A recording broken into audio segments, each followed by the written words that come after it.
Hello, good morning, dear student, class 11, biology, and new chapters, chapter 3, plant kingdom. Already आपको mention कर दिया गया है कि पूरे ऑर्गेनिज्म को किंगडम में बांटा गया है।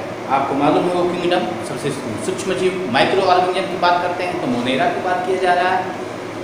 इसके बाद वन सेल के ऑर्गेनिज्म की बात किया गया तो वो प्रोटिस्टा की बात किया गया। मल्टीपल सेल्स की बात किया है, क्लियर आया है, उसको अलग से रखा गया। उसको हम प्रोटिस्टा फंजाई की बात करते हैं। और लास्ट प्लांटिक जगत चल रही है और लास्ट एनिमल किंगडम बचा है। इन दो किंगडम आपको डिटेल आपको जानकारी रखनी है।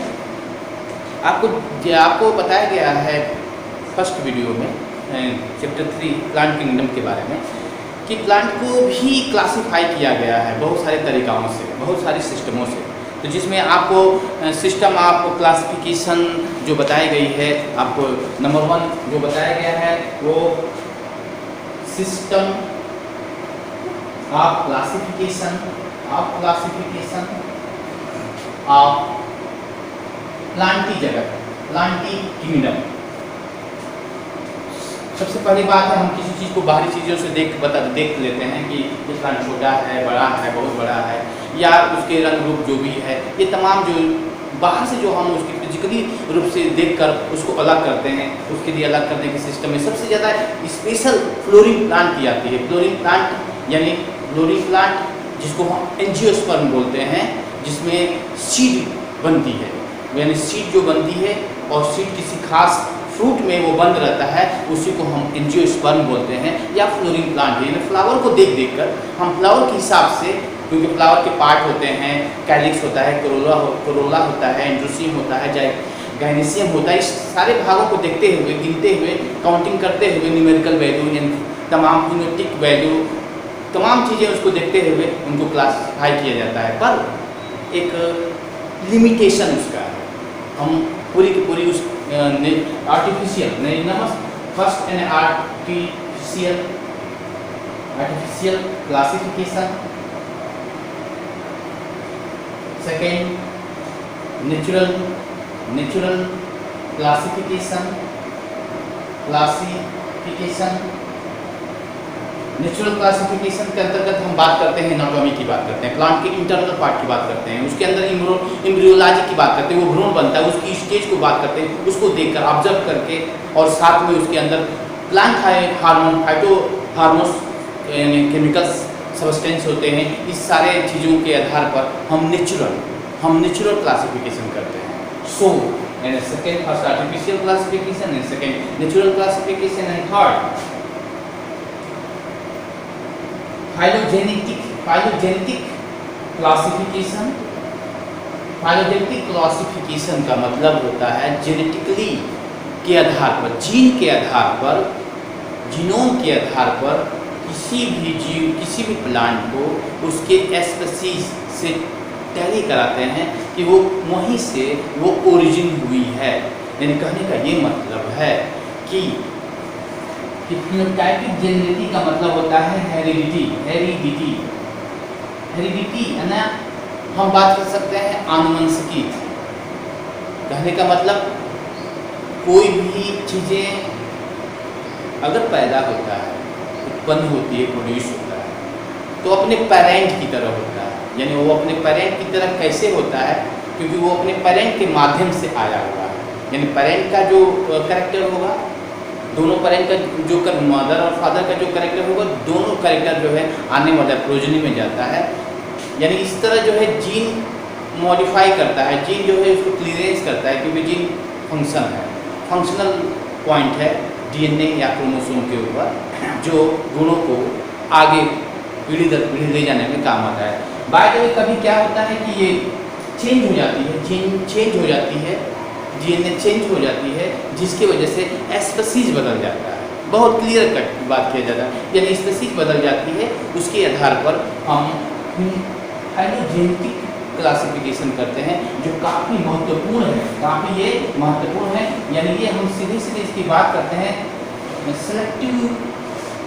सिलेक्शन ऑफ नेचर या नेचर ऑफ सिलेक्शन हम बोल सकते हैं, नेचर ऑफ सिलेक्शन जो सिलेक्शन नेचर करता है, किन की वजह से सिलेक्शन करता है, environmental factor and sexual reproduction both are affected on species and form a new type of species.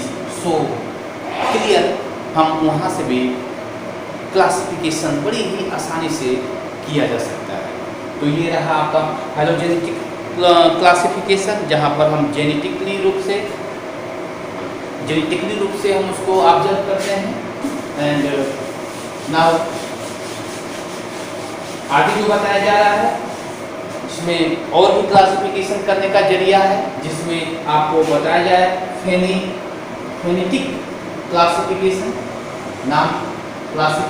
Phonetic classification, जिसमें आपको दो रूल समझ में आएगा, एक न्यूमेरिकल आएगा, न्यूमेरिकल टैक्सोनॉमी, एंड दूसरा बताया गया होगा साइटो टैक्सोनॉमी, एंड तीसरा जो बताया गया था कीमो टैक्सोनॉमी।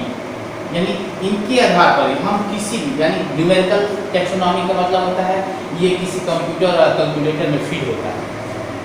उन सारे जीवों का जो भी क्लासिफिकेशन एक जैसा होता है, उनको फीड किया जाता है, जिसको हमको देखना होता है वो आसानी से उसको हम देख लेते हैं, जान लेते हैं, और कंप्यूटर के माध्यम से पुनः उसके बारे में एक एक चीज़ें हम आसानी से, मतलब एक पॉइंट में हम कई जीवों के बारे में हम जानकारी ले सकते हैं, ये कहने का मतलब है। दूसरा साइटो का मतलब होता है सेल्स मतलब है, और सेल्स में सबसे बड़ी बात है क्रोमोसोम।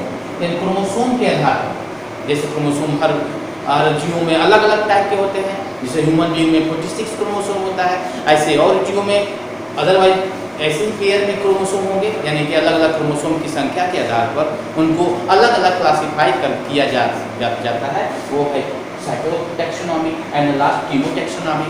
कीमोटैक्सोनॉमी क्या है? कीमो का मतलब केमिस्ट्री, यानी रसायन, यानी हर चीज़ों में, चाहे वो प्लांट हो, चाहे अदरवाइज कोई प्लांट हो, यानी कुछ ऐसे प्लांट होते हैं जो सेलुलोज रखता है, कुछ ऐसे प्लांट है जो स्टार्च रखता है, कुछ ऐसे प्लांट होते हैं जो अदरवाइज कुछ और भी ग्लाइकोजन अपने अंदर स्टोर करता है। इस टाइप्स के जो भी उसके अंदर केमिकल्स स्टोर होते हैं, उसके आधार पर उनको कीमोटैक्सोनॉमी के आधार पर उसको क्लासीफाई करते हैं। ओवरऑल इस सारे क्लासिफिकेशन का बेस है प्लांट किंगडम, यानी इस क्लासिफिकेशन के माध्यम से सारे प्लांट के बारे में हम जान जाते हैं अच्छे तरीक़ा से।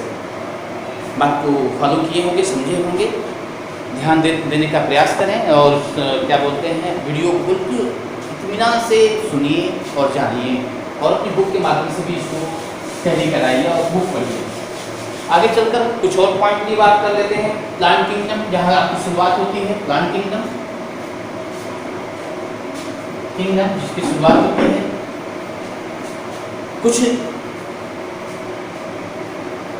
कुछ कैरेक्टर के आधार प्लांट को 5 भागों में बांट दिया गया है, डिवाइडेड इन 5 पार्ट।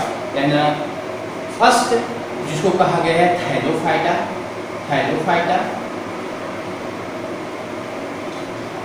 जिसमें आप एल्गी के बारे में पढ़ेंगे, ग्रीन एल्गी के बारे में आप डिटेल पढ़ेंगे, जिसमें कहा जाता है कि इसके अंदर not differentiate between root, leaves and stem, not differentiate.